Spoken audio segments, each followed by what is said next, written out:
Welcome to another episode of Comedy Wham Presents with me, your host Valerie, and sometime co-hosts Ms. Purrington and Mookie.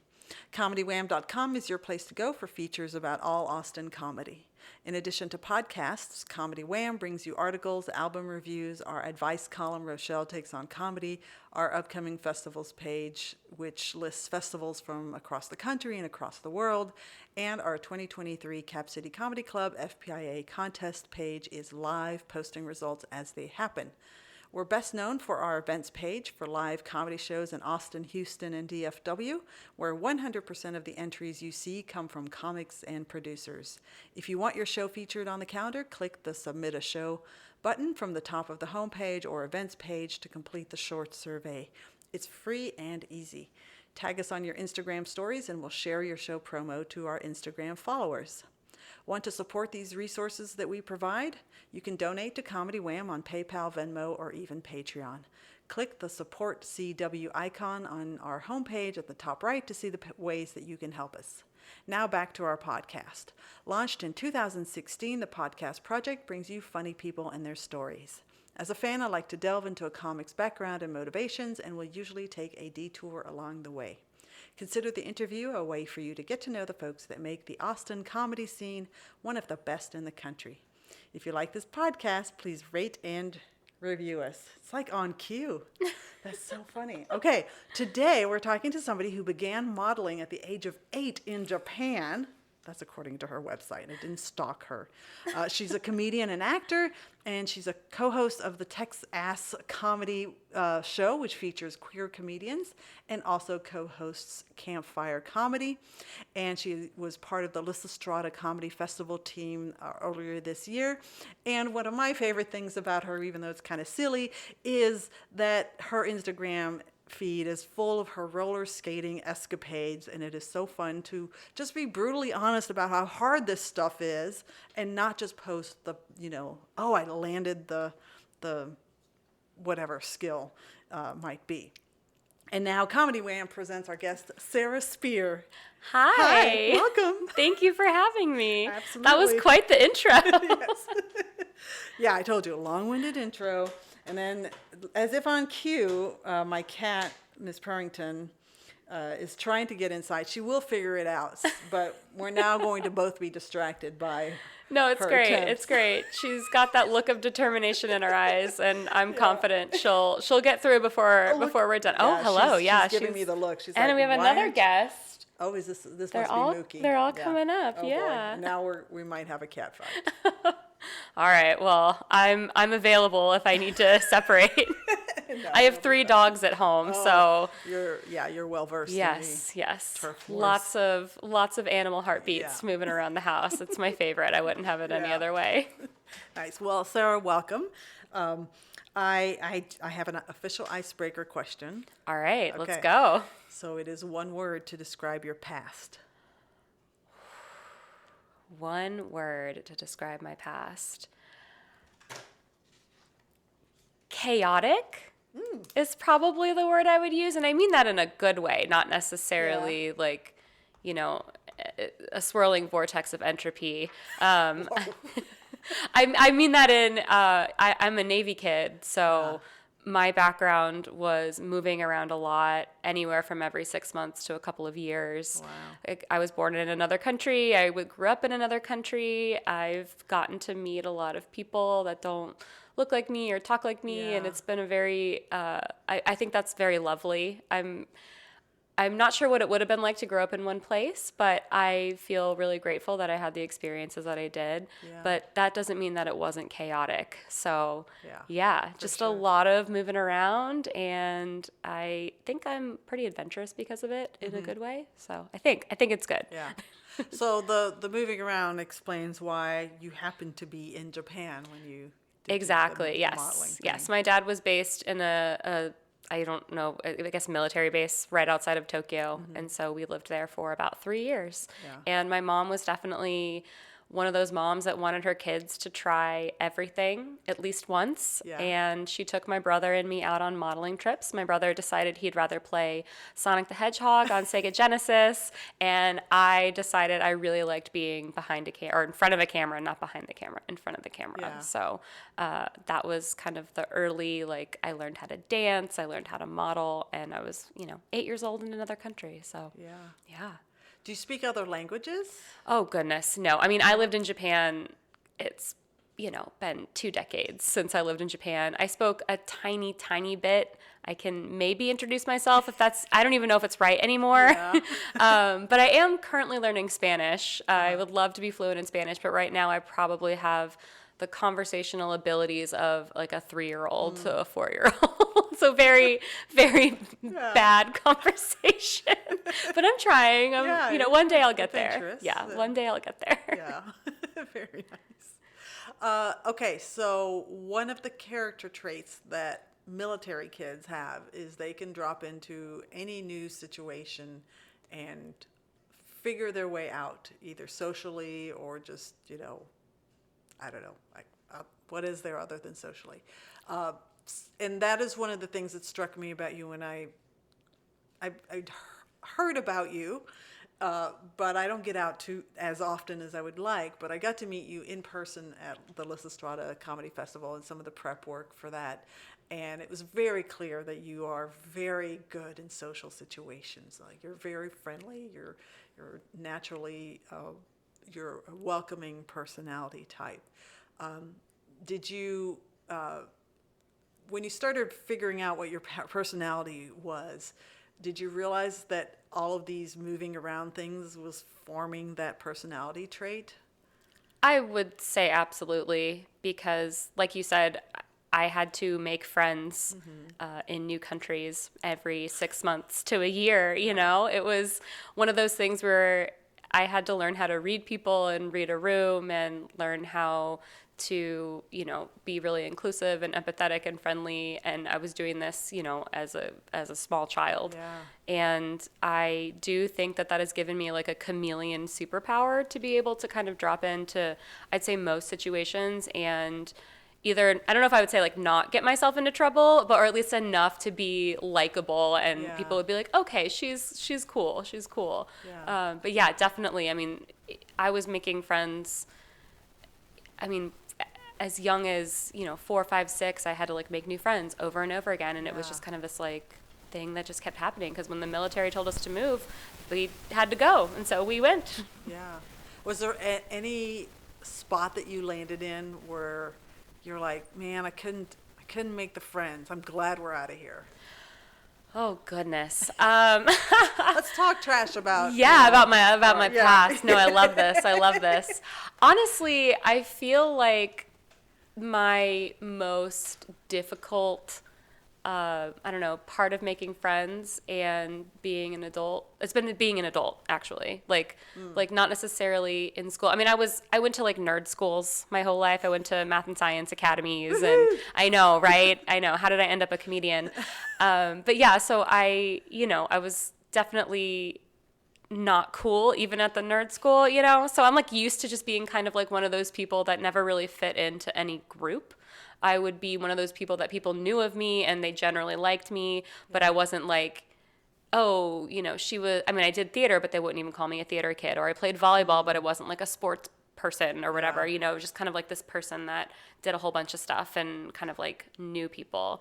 But I would say the most difficult part for me, I think, was honestly when I moved to Austin. Really? Yeah. I've been in Austin for about 8 years, but making friends as an adult is really, really hard. It's a whole different thing. And I had previously lived in New York City and Chicago, but when I moved to those places, I knew people. So I already kind of had like a network to plug into. Yeah. And while I did have some friends here, I felt like our lives were kind of diverging into just different paths. I had a friend that got married and had a kid, and so they're very busy and those sorts of things. And so our lives were just very different. And I felt like I didn't really feel comfortable in Austin until, I don't know, a full year or two after I moved here. And I had never had problems making friends. And I kept asking myself, like, what is wrong with me? Like, did I just all of a sudden become this person that, like, couldn't make friends anymore? I even wrote, I mean, it's very bad and I won't share it with people yet, but I wrote a television pilot on being an adult with anxiety and having to make friends. And it was really therapeutic because I shared it with a few of my other comedian friends and they were like, this really resonates. It's not just you that can't make friends in their late 20s, early 30s. You know, it's very difficult when you kind of already have this established life and you have to find people that already kind of fit into those values that you share. It's like very different than making friends as kids where you're still figuring out a lot of that stuff. Yeah. Well, and I wonder if your brain is trained, even if it's subliminally trained. I know that in 6 months to a year, I'm going to be able to move somewhere else. And it'll be sad because I'm going to hate leaving the friends that I just made behind because some of them might be like, these are my ride or die people. And I have to leave that behind. But I know that at a certain point, I'm going to move again. And then when you have to pick a place, and the idea is you're going to stick around for a while, that's got to be that's got to be a tough thing. It was, because when I moved to Austin, I knew I wanted to be in the same place for multiple years in a row. I had been in New York for about 4 years, and that was probably one of the longer amounts of time I had spent in one place. Austin is definitely coming up on the like longest place I lived anywhere because if you combine all the years, I lived in Virginia for quite some time, and I'm quickly coming up on Austin being the place I've lived the longest. So it's funny when people ask me where I'm from, I'm like, do you want to know where I was born or do you want to know how long I've lived in a certain place? And usually I'm just like Virginia-ish, like ish. Like that's where I went to college and high school, so I say that. Yeah. Oh my gosh. Okay, so you liked being in front of the camera. You did the modeling. You did the theater. So performance is something that is rooted in you throughout all of this. What about comedy specifically? Was there some like a comedic element to your life growing up? I mean, yeah, I would say so. I know everyone always says they're, you know, like weird and quirky, and I don't necessarily mean it in that way. Like I promise I don't mean it in that way. But, you know, I've always found myself in situations that are so incredibly random or that you think only happen to people on TV. And it was one of those things where I would tell somebody that that's something that I experienced and people would be laughing and they're like, how do you get into these situations? I mean, my mom, for real, like every time something happens to me, she's like, Sarah, what's going on with the universe in you? Like the things that I've been through, I mean, I could go off on a few, but just very silly things or even very traumatic things, you know, and I think like those all bring about you learn about how to talk about those things, especially the stuff that's been really bad or difficult, you know, and something that I always used to talk about serious things was comedy. I remember when I was in high school, we had to do in my theater class a very like dramatic monologue and a very comedic monologue, and that was the first time that I had ever experienced people laughing at something that I had said. I know I didn't write it, but I went through this monologue, and the laughs I got. And I think that was one of those things that reminded me like, oh yeah, talking about things in a funny way, even if that experience was really embarrassing for you, people can relate to that. Yeah. And that was kind of that moment that I jumped on it, and I didn't get into comedy until much later. I ended up getting into comedy because I dated somebody who was in the comedy scene when I lived in Chicago, and he was very, very talented, and he still does comedy, lives in LA now, but he was kind of that inspiration for me wanting to get into it. And I remember being, you know, at one of his shows and I was like, I can do this. I mean, I definitely couldn't right away. It was very bad for a very long time, as you should be when you learn a new skill. Yeah. But yeah, there were a lot of moments that I can recall that made me realize that comedy was such a great way to tell people stories, especially if the topics are kind of challenging to talk about. Yeah. So let's fast forward to being in Chicago and I can do this moment, and then actually getting up on the stage to perform stand-up the first time. How did you prepare? Okay, so I said I could do this when I lived in Chicago. It wasn't until I moved to New York City that I got the guts It wasn't until this person and I broke up, actually. Well, yeah, that's kind of an intimidating situation. It was very intimidating, and I was one of those people that was like, I don't want you to think I'm copying you. You know, like, it was very, I don't know. I think about it now, and I'm like, that was very silly. Like, multiple people can have similar interests and it not be copying. But I was so young at the time, and when you asked, did I prepare, the answer is I didn't really prepare because I didn't really know what to do. Oh. I wrote 3 ideas on a sticky note, and I walked across the street because there was a bar on 14th and 1st. It's still there. I just went recently and watched a World Cup game there. I think it was a couple of years ago.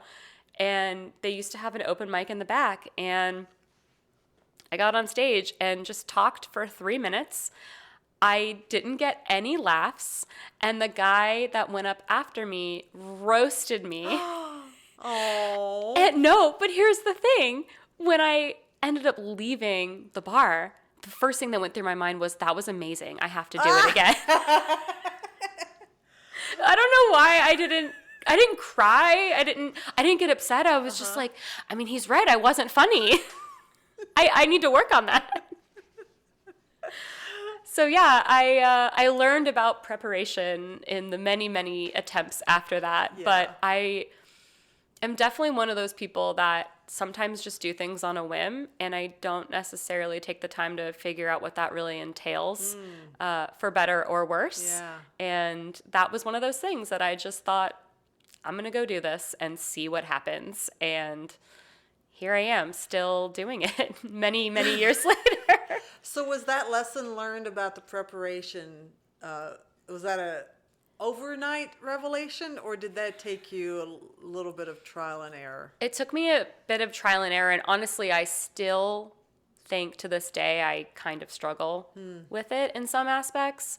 But it was one of those things where when you get up and you just start bombing and you know you want to get better at something, you have to kind of figure out that what you're doing isn't working and that you need to try something different. Yeah. And that's what started getting me into this process of talking to other comedians, watching other comedians, starting to write down any idea that I had, even if I didn't know how to turn it into a joke yet. And it started building my process. The more that I bombed, the more I realized I needed the process. I still love bombing to this day, actually. Really? I do. I think it's very refreshing. It's very humbling, and it reminds you that even if you have spent many years on a skill, that it still continues to take work every single day to keep getting better at it.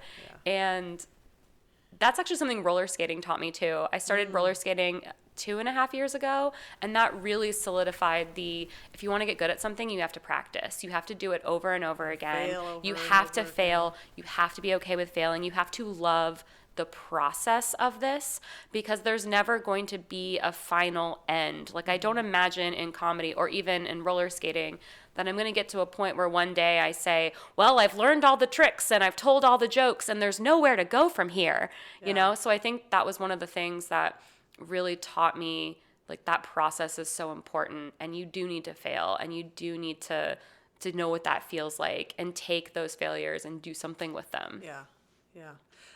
That's a very positive outlook on failure. I won't name the person, but I went to a show recently.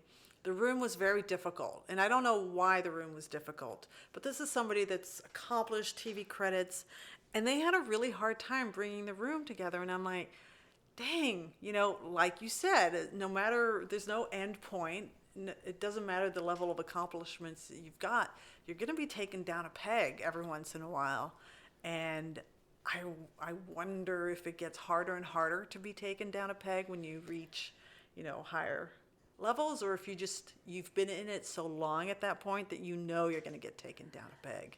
I think maybe it's both. I mean, recently I had my funniest person in Austin competition spot, and I didn't move to the next round, and that really hit me because I felt like I had done a really, really good job. Like, I was really proud of my set. I was like, I really think I have a chance at moving to the next round, and I didn't, and it's completely fine, right? Yeah. Like, that room might have just not been all of the people that would have resonated with my jokes, or It could have also just been that the other people that went through performed better. You know, there's so many variables, so it's hard to just blame it on any one thing. And it's not really blame. It's just like, this is what happened. Yep. But I did take that really hard. I mean, I definitely went home and had a good cry. I definitely took a little break from Instagram because I was watching other people like getting their wins. And I was like, I can't emotionally deal with this right now. But yeah, I think still it's very possible that when you get taken down that peg or didn't necessarily achieve the goal that you thought you were going to achieve, it can be really devastating. And I think part of the reason why is the more that you start loving and doing something, you know, it's easy to take it harder when you've spent a bunch of time on it, when you've done the work and you still don't get the outcome that you thought you were going to get or that you thought you deserved. That happens all the time. And I think it's very easy to take that really, really hard. So yeah, there are some times when I can just brush things off and I'm like, whatever, it's fine. Like, it just was a bad day, not a big deal. And then there are other times when I'm like, no, I really was affected by this and I need to acknowledge my feelings and maybe take some space from some stuff for a while. And learning the difference between those moments is also something that I'm trying to figure out. But I did know that when I didn't pass through the next round, I was like, I need to take a step back for just a minute because I was grinding so much. I was like doing so much and I was burning myself out. And I think that was a really good lesson. Yeah, I know. I see you bring that finger up. I think it was a really good lesson to be like, well, that's also something you need to know too, is not burn yourself out. And so, you know, I'm forever learning. It's just a forever learning process. I've watched FPIA now for close to 10 years where I like really follow it very closely. And you may not know the name, but old school comics will know this name. He also has a radio show. Matt Bearden had a very long running. He was a past FPIA winner, and he ran a very long running show called Punch. I finally got him on podcast, and one of the things that he shared with me about FPIA was so like condensed but very profound, that even though it's called Funniest Person in Austin, it's really funniest person on that night in front of the people that happened to show up that night, especially now that they have it like audience judged in the early rounds. It didn't used to be run that way. It used to be judges would judge every level of the competition.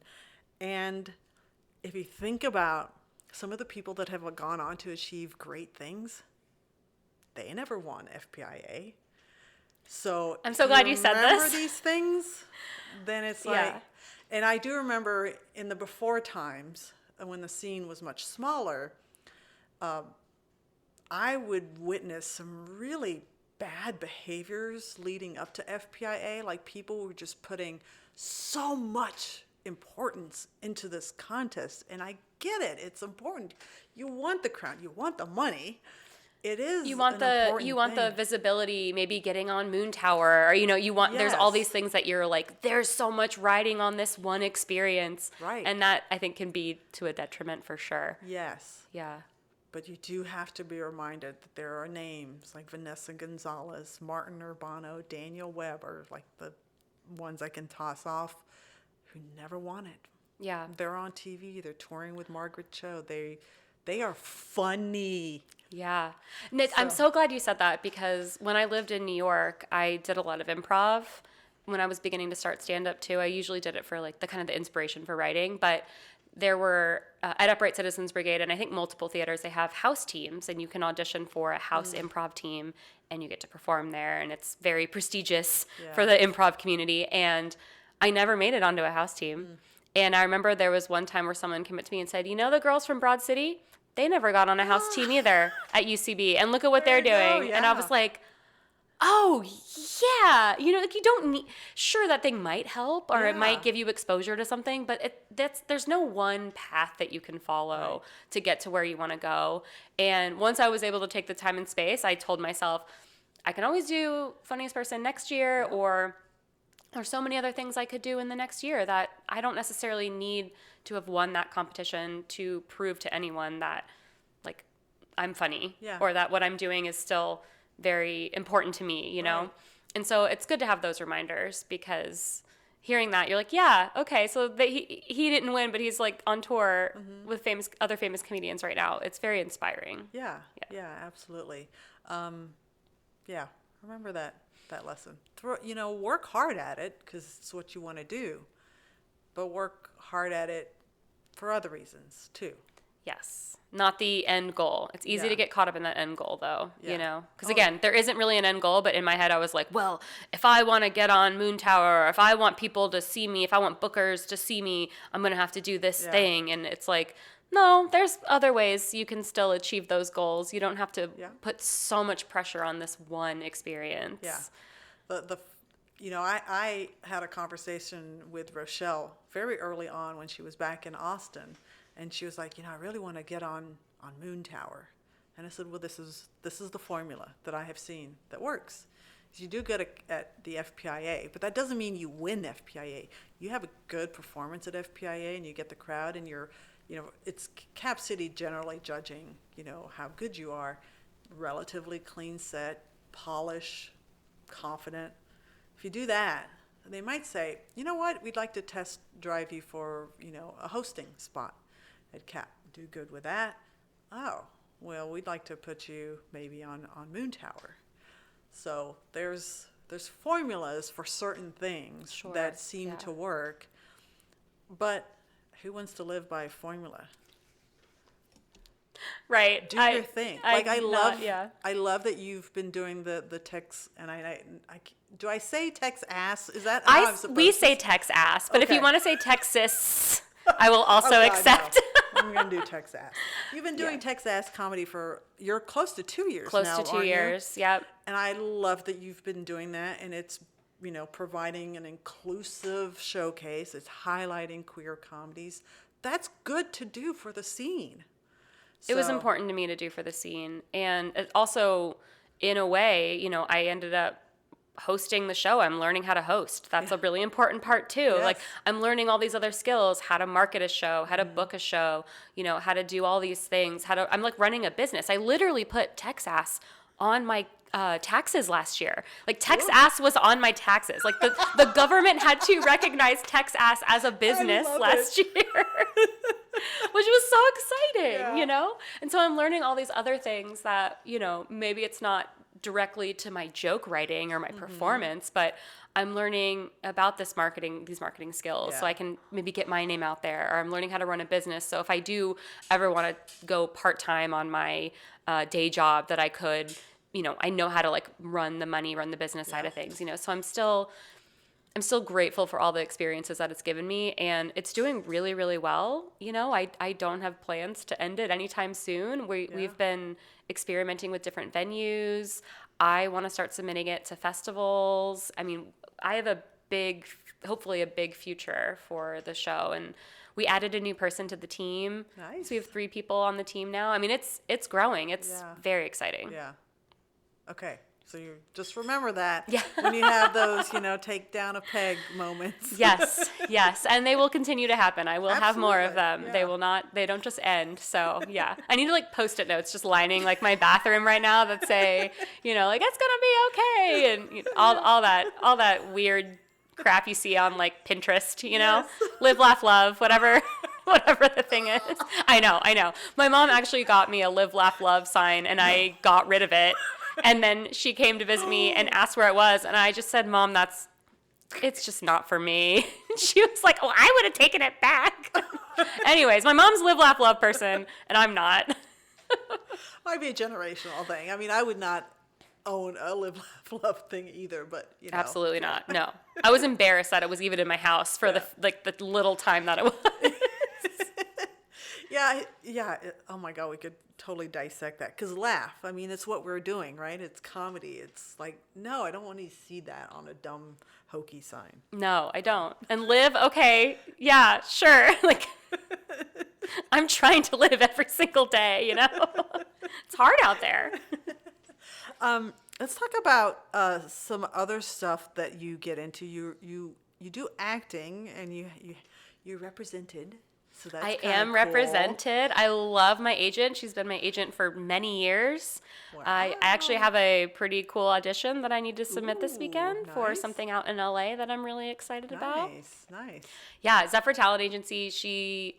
I took an acting class and I performed a piece in the class, and she was there and she gave me her card and assigned me pretty much immediately after that. So one of those right place, right time sort of things, but also, I worked really hard on the piece that I did, Yeah. and it was really exciting to have somebody literally help me become a professional Yeah. actor.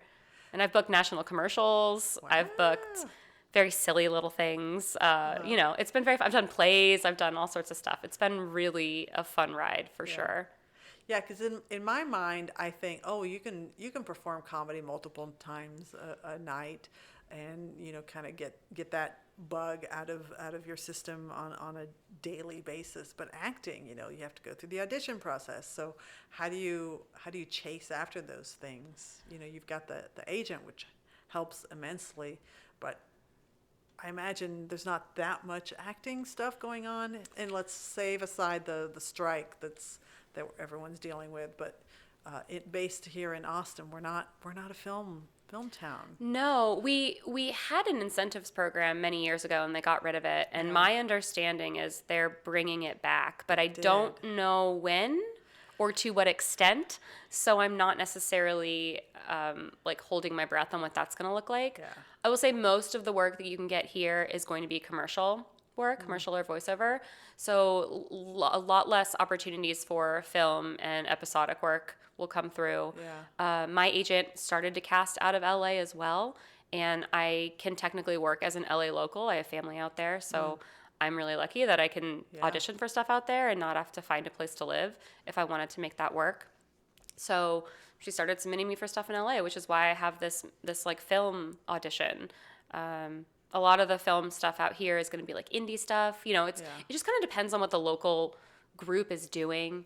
There's UT. There's a lot of people in film school. You can do like That's film true. school work. Yeah. But some of that just doesn't pay like, getting like Yeah. a union job, and you don't want to be union here, Yeah. because no one will hire you.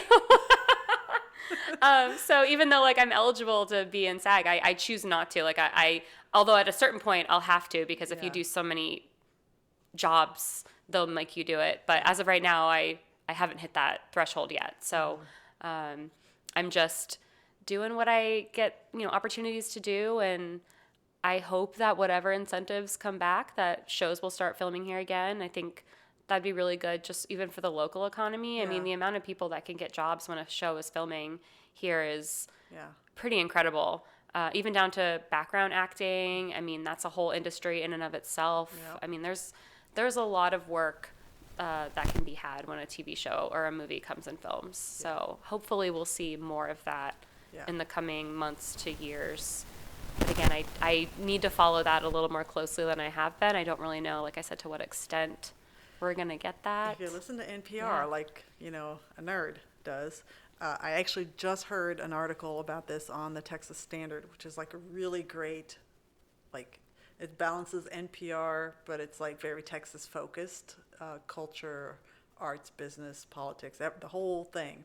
They were talking about the incentive program. It did pass in Congress or the state legislature, and it was either one or two. Would it be million? I mean, I would think you'd want more incentives than that. It was like a couple $1 million, and it was passed, and like the coffers were opened up, and then the strike happened. And there's an expiration date on the incentives. Of course there is. So, Oh no. yeah. So it's a double-edged sword, because the goal is you want to be able to demonstrate that the incentives had the right impact on the Texas economy. Well, if you've got the strike and everything is shut down and you've got this expiration date for the incentives, you're not going to be able to show that. And they cited like these various film productions that moved out of state because the incentives were so much better. And even shows that had been filmed in Texas, like the Fear of Walking Dead had been filmed in Texas for a few seasons, and then they, got out of Dodge. And it's like, oh my God, this is such a no-brainer to encourage the film industry, because like you said, you went down to the background actors. I'm thinking, and this article was talking about catering businesses. Catering, yep. People The building folks- props, people, I yes. mean, PAs, everything. Yeah. I mean, the amount of work that's available on a set there's a ton of things to So do. much. Yeah. Yeah. So, yeah, it's kind of like, oh my God. And for a while, it felt like the state was more on board with encouraging that. But, oh, okay. Like the door's randomly opening. Okay. You have roommates. Yeah, I forgot about that. Anyway, okay, so that's cool that you're getting to do acting and you kind of get to have your foot in two worlds. And we're just all waiting for the strike stuff to work out. It does not look promising. No. As far as I mean, can the writer's tell. strike has been it's going on its third month or something? I mean, At least, yeah. it's really stressful. And I have a lot of friends in the industry in New York and LA that Yeah. are like, we just want to go back to work. Yeah. Please listen to us. We're just trying to make a living. You know what I Yeah. mean? Like it's insane. But yeah, I hope we see some progress with that soon because it's been really painful for a lot of people. Yeah, yeah. Well, on that note, On that happy note, let's take our little intermission break with the game. Where should we begin? Ooh, we yes. both talked, and I guessed correctly that you had played this game with Mimi Meyer. yes. Yep.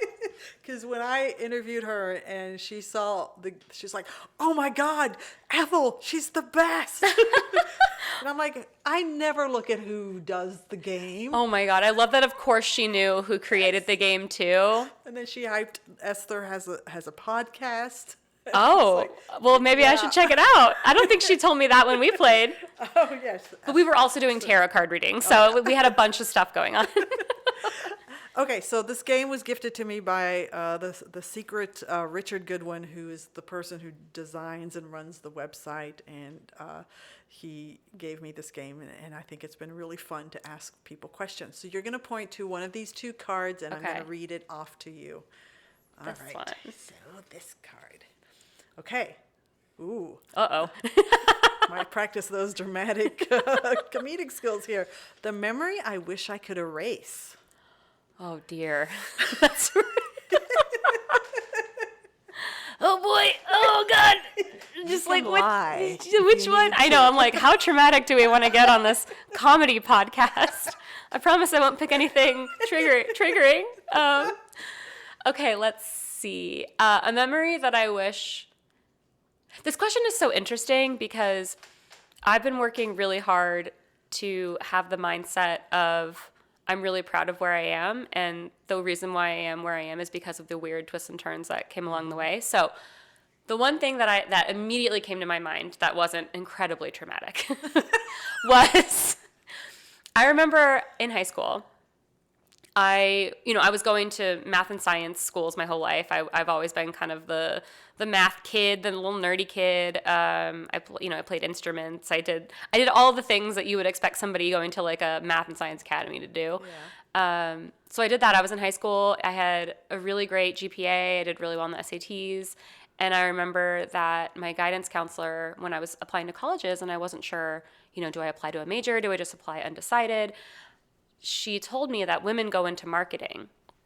Ugh. And I was like, well, first of all, marketing is a skill that I don't really have, and it's very valuable. And all of that aside, right? Like that all of that aside, I was like, I literally just went to school my entire life for math and science, and you didn't say anything about engineering or finance or anything that had to do with numbers or some sort of science-based My role. God.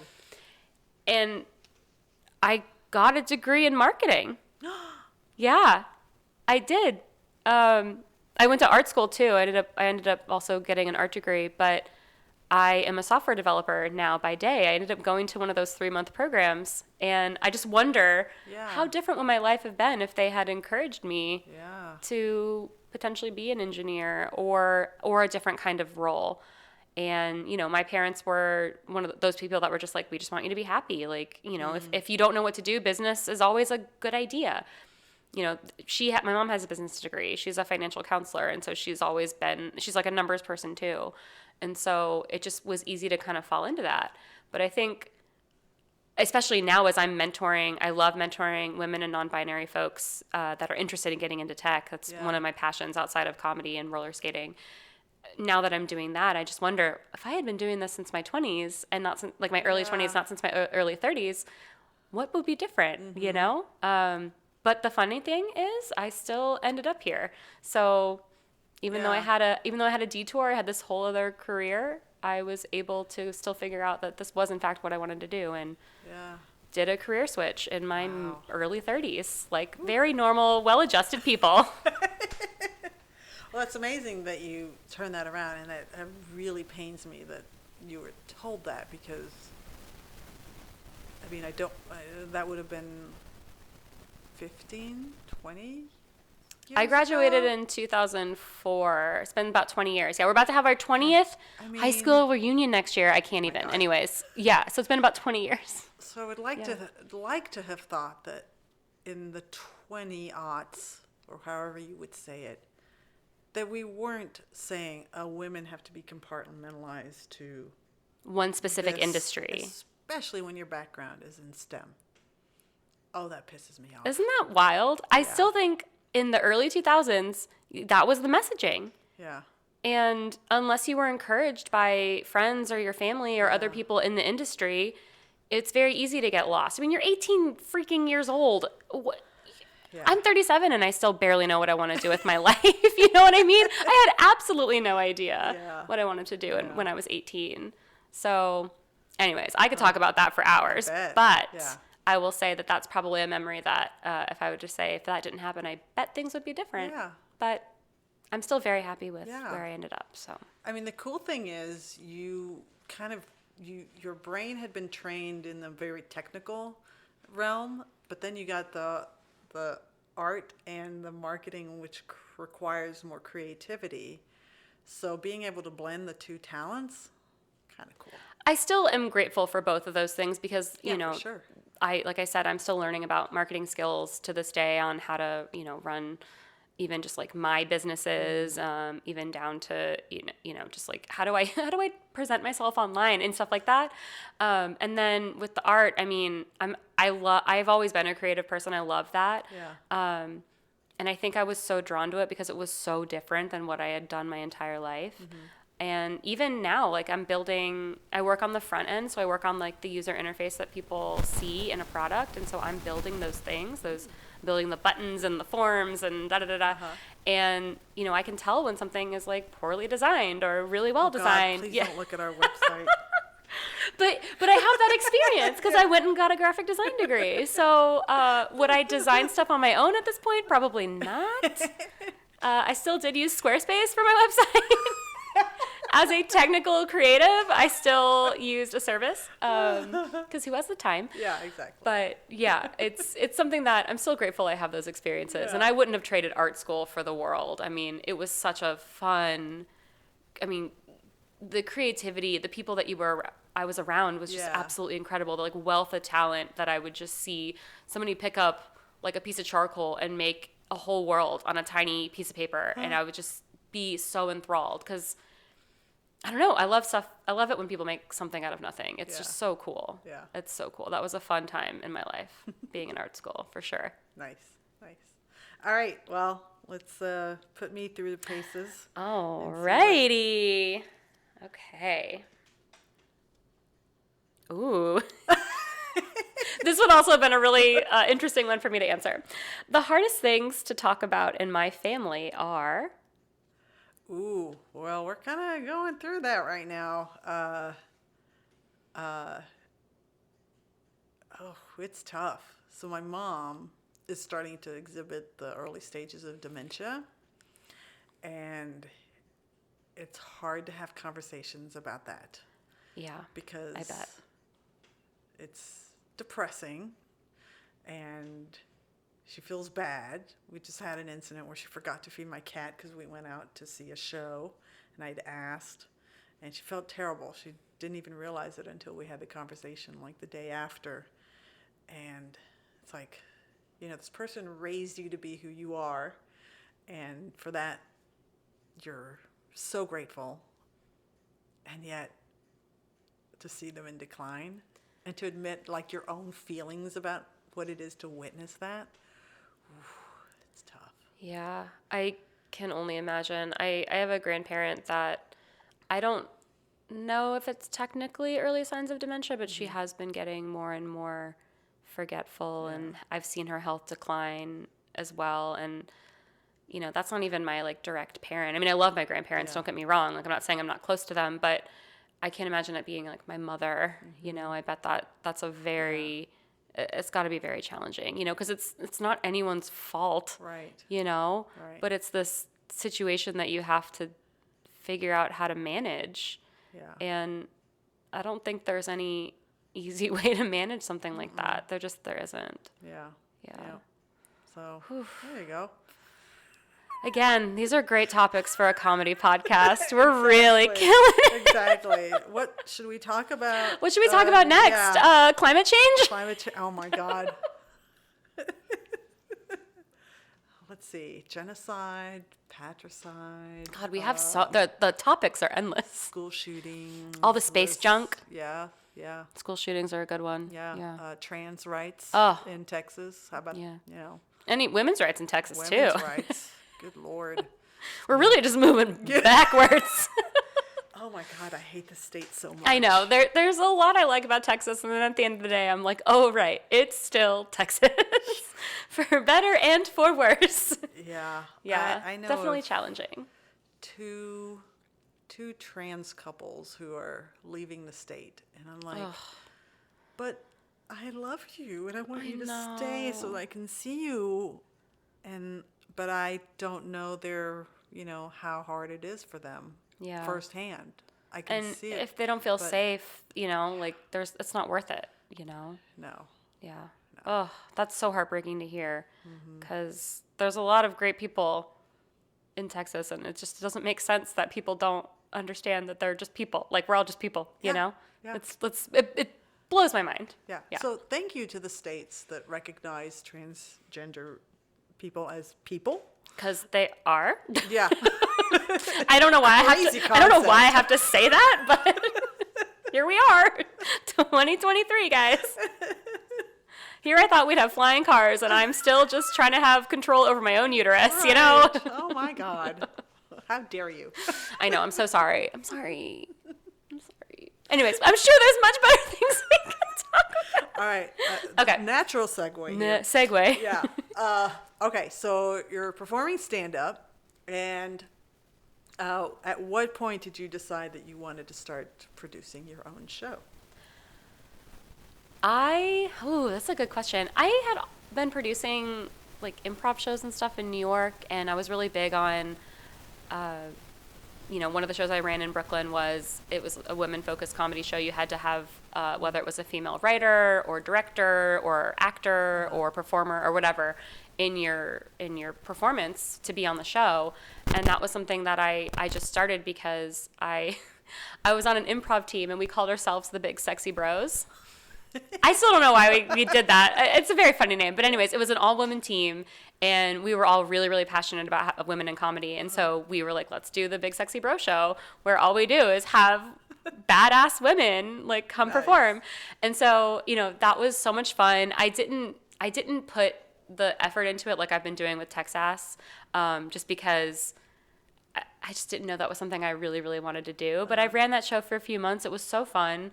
And when I moved here, I just started noticing that there wasn't a lot of queer spaces, and there wasn't a lot of things focused on, women or non-binary folks in comedy. And my co-host, Alyssa Spatola, she was running the Open Michelle up at the Roma Room while that was still open. Yeah. And the first time I went, I just went up and talked to her, and I said, hey, I would love to help you with this mic, or if you ever need anything, please. And so we produced the Michelle Show, which was women and non-binary comics there at the Roma Room. Unfortunately, they closed down, so we lost that space. But then we were like, we could run a queer show because we're a part of that community, and we care about this community. And I want to see queer comedians headline and get paid. I wish there was more money in the industry. I wish I could pay everyone 5 times more than what I end up paying them, but at least giving people a paid spot in front of a queer audience or people that want to see queer comedy was really important to me. Yeah. And so I told Alyssa I wanted to do it. She said, let's do it. I emailed the Creek and the Cave like out of nowhere. I think I was at an open mic one night. Kat Swantner was there, and when I got the email that said yes, I said, Kat, do you want to be on the first Texas show? And she was like, yes. And so it was just one of those things where I kind of on a whim, I was like, what's the worst thing that they're going to say is, no, we don't have the space or the time to add another show. And now almost 2 years later, October will be the 2-year anniversary. So we're really coming up on it fast.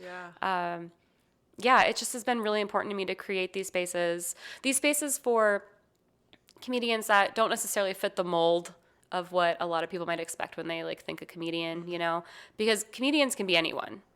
And like I said, I just wanted to create these spaces. I wanted people to feel included. I wanted people to have an opportunity to do a 30-minute set on a stage and get paid to do it. So that was really important to me and to Alyssa. And now our third person that joined, Max. Shouting out Max for sure, because she's saved our butts the last couple months. That's good. Yeah. It's good to have somebody backing you up. Yeah. Yeah. So it's still something that's incredibly important. We've thought about bringing like the Michelle show back. Unfortunately, there's only so many hours in a day and days in a week. Yeah. And you know, I'm going to be doing roller derby this fall, so I'm like barely going to be able to run like my shows and do work. And so I already don't have enough time. Yeah. But hopefully when the time comes that I can financially support myself by going part-time and I'm making just enough money to survive off of comedy, then that would be my focus, is creating more spaces for just for more different kinds of people. I want to see diversity in comedy. That's just so important to me. Yeah. It really is. So, yeah. It's really important to have people that have that vision and just don't get into the, you know what I'm talking about. Oh, it's hard. It's really hard. And again, I have my days where I'm like, this is just so much work and I'm so tired and I feel like I'm fighting upstream, and it's easy to just say, what if I just didn't do this anymore? Yeah. What if I just stopped and took a break and da-da-da-da. And for me, I just tell myself, like, I'm actually in a position to where I can do this. I have a decent job that pays me enough money that I have enough time to go do the things I like to do. Right now I'm in a really good spot to do it. I should be doing it. Yeah. Because there might be a time when I don't have the extra money or the extra time to do it, and so like right now I can, and I'm going to give it all I have right now while I'm in this lucky spot of mine. And, until that changes, it just feels like something I need to be doing. Like I can't imagine not doing it, even on those days when I just like want to cry or throw my phone into the sea because I had to watch something horrible on the internet. And I was like, how do people think this is funny? Anyways. Yeah.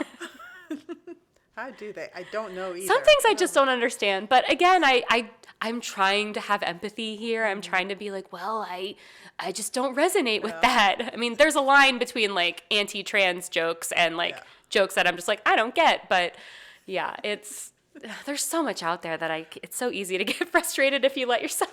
It is. Yeah. It really is.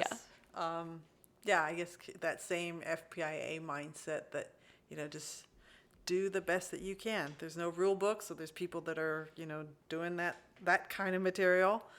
But then there's also people that are doing nice, good material. Like just stuff that's so funny. Clean either. It doesn't have to even be clean, but it's just really well written and the performance was spot on. Yeah. Like those are the things I want to watch. So I want to watch clever, interesting, unique stories and jokes, and watch people have the stage presence and just kill it. Like that is so satisfying to watch people just absolutely kill it on stage, and it feels good to do it yourself too. But I also want to watch people succeed in it. It's the funnier people are here, the more people that are going to want to come here and do comedy, and the scene's just going to grow. And I think that can be a really good thing. It's already grown an insane amount since I moved here. I mean, it's night and day from when I first moved here to now. Yeah. So because you've been here, what did you say? Almost 8 years. 8 years. Oh, so you lived through I lived through pre-pandemic, but I've taken many multi-year long breaks. So I started doing comedy when I first moved here. Took a couple years off. Started getting back into it right when the pandemic hit. So stopped doing it again. And the last roughly 2.5 years, I've been just going all in again, because I feel like I finally have learned enough to, I say get myself into trouble, but I mean like I've learned enough to like be able to host a show very well, and I am getting spots that I feel really confident on, and I'm doing really well, and I feel like all of the reps and the work that I've been doing is starting to pay off, even though there's so much work to be done still. Of But course. yeah, but I feel like I'm finally getting to that point where I can like, what is it? Is it reap some of the benefits? Is reap the right word? Reap? Yeah. So, reap and sow. Yeah, I'm Yeah. reaping because I sowed. Yeah. Sewed.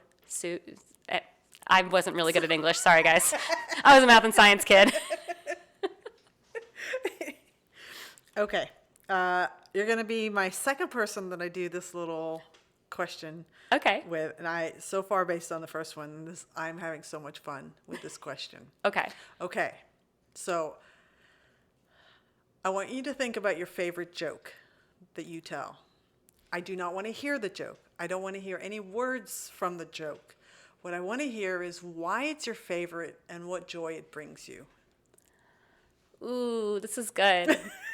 Because I've actually been working on this bit, and I don't think it's completely done yet, but it's really important to me. And I actually told this joke, this kind of set of jokes last night at a show, and it was the first time that it truly killed and like resonated with the crowd. And I had people come up to me after and say, "I'm so glad you're talking about this. It's like I'm really excited to hear I could resonate with it." It was jokes about the time that I was committed to a hospital for my depression. Oh. So I was in a psych ward and talking about the darkness, the darkness of suicide and the darkness of being in a space where even your own family might not understand why you're there, Like my family wanted to connect with me, but they didn't know how. And nobody even knew, because when you go to the hospital, they take your phone. Yeah. And I just didn't show up to work for like 4 days. You know what I mean? It was just, and so first of all, that was such a incredible experience for me because I'm still alive. I mean, my friend, one of my roller skating friends, like saved my life. Like she came and took me to the hospital, and I think it's just important that others know that mental health is just as important as your physical health, and it's something we should be thinking about more, and that a lot of people experience anxiety and depression, and there's a lot of things out there that can cause our brains to, operate differently. And talking about that, and it's just something that's always been very important to me. I've wanted to normalize depression since I was diagnosed at 17, because in my head, I'm like, I'm not different than you. My brain functions differently. And it's my favorite joke to tell. And I hadn't quite figured it out, but I feel like last night was a moment where the point I was trying to make and the jokes that I was telling about it, like really did hit, and people understood that it's okay to laugh about it too. Yeah. Like it's okay. Like you're allowed, I'm allowed, I'm talking about this traumatic experience, but there is positivity on the other side of it, right? Like I joke about it, but like, it's like I was taken out, like I got out, you know what I mean? So like I must have done something right, Yeah. But yeah, I'd say that's probably my favorite bit that I'm working on right now. And it felt really good last night to have somebody come up and just like hug me after the show and say, "I'm so glad you're talking about this. We need more people talking about this." It was, I don't know. Yeah. It felt great. It felt amazing. That's awesome. Yeah. Well, congratulations. Thank you. It's always great when you get a bit to work, Yeah. Yeah. You're like, I knew there was something funny about it. I was like, yes, my suicide joke is going to work. Like, anyways, I won't tell the joke. You'll have to come see me at a show. Absolutely. That's why I've set the ground Yes, rules. You exactly. can't tell the joke at all. I hate podcasts where people tell the joke. There's very rare times where I've agree. ever asked. Yeah. Yeah. Is there anything that we haven't talked about that you want people to know about you? Oh gosh. I don't know. I think we covered most of the important things. I mean, like I said, the spaces I'm trying to create and the opportunities I'm trying to give myself and other people in my community have been like what's been driving me these last few years. And also, I think maybe the last thing I'll say is one of the biggest lessons I've learned in the last couple of years was like, it's okay to fail and be bad at something. And it's okay to even have done something for a decade and still be bad at it. You know what I mean? Like, it's okay. Like, there's no, like, you're allowed to be bad at your hobbies, and you're allowed to make progress and appreciate that progress. And I feel like I'm like, wow, she did go to therapy, you know, like I did. I still am. Thank you, Heather. But yeah, I just think that I don't know, the human brain and the way we think about things and the way we tackle things is just so interesting to me. And I just love being surrounded by creative people and people that care about something. Yeah. And I can't imagine not being a comedian, you know? Yeah. I can't imagine it. No matter how dark it gets or how sad I get, I'm like, well, I can't not do this. So, yeah, it's just really important to me. And so that's probably the last thing I'd say. Nice. Yeah. Nice. I just want to say that on behalf of people that are afraid of failure, your skating videos are really amazing, because you're not only posting the ones where you finally get that trick. Yeah. You are posting when you fall and you stumble, and putting that on display, especially on Instagram where everything's supposed to be filtered and perfect. Oh no, I did a series for a while. A couple years ago when I first started, I did what Moxie runs this. They say it's a competition. I don't really know if it is, but to skate every day for a year and record a video of you and post it online. And I was like, I'm gonna do this, and I did. And more days than not, it was me falling. So I started my little trend called the Daily Splat, and I would just post videos of me falling. And people freaking love it. People love it. They'd be like, that was such a crazy splat. Or like, oh my God, are you okay? And then, so I post that. And then in conjunction with like, hey, I've been working really, really hard. I've been drilling this one trick, this one stall or this one jump or whatever. And here's me doing it. But also here's like how long it took me to get there. Because especially on social media, everything is like, everyone's got all the makeup and all the hair, and it's all filtered and it's beautiful, and like I would love it if life was like that. But it's not. My life is not. My house is a mess all the time. I'm falling on my roller skates all the time. I reopened a wound from earlier this week today. I just like, but that's like, it's okay. Like I'm gonna fall. And yeah, the Daily Splats have really done a lot for me personally, but also I love when people respond to them and they say, I love that you post your fails. Like, I love that you do, because it's a good reminder that not everything you see is, like, it's not easy. Like, what you're doing is not easy. Putting wheels on your feet and jumping into a concrete bowl is, first of all, insanity. No, like, you shouldn't be doing this. But it's not easy. Yeah. And comedy's not easy. I mean, if all this stuff was easy, I mean, everyone would do it. Right. So I like highlighting the journey, because that part should be the reason that you like it too, But yeah, I'm glad you said that about the skating videos. That whole vibe is like really what I try to embrace in just like my persona is it's okay that you fall. And it's congratulations. You took this hobby that you learned, self-taught, and now you're going to be a derby girl. I'm going to be a derby girl. Yeah. Well, I have to get through the rookie program first. So that's what I'm doing this fall. So assuming that happens, you will see Lucille Brawl playing Love it. in probably January or February at TXRD. So hopefully, exciting fingers stuff. Crossed. Okay, well, let me ask you my closing question. Okay. One word to describe your future. Ooh. I don't want it to be cheesy. I want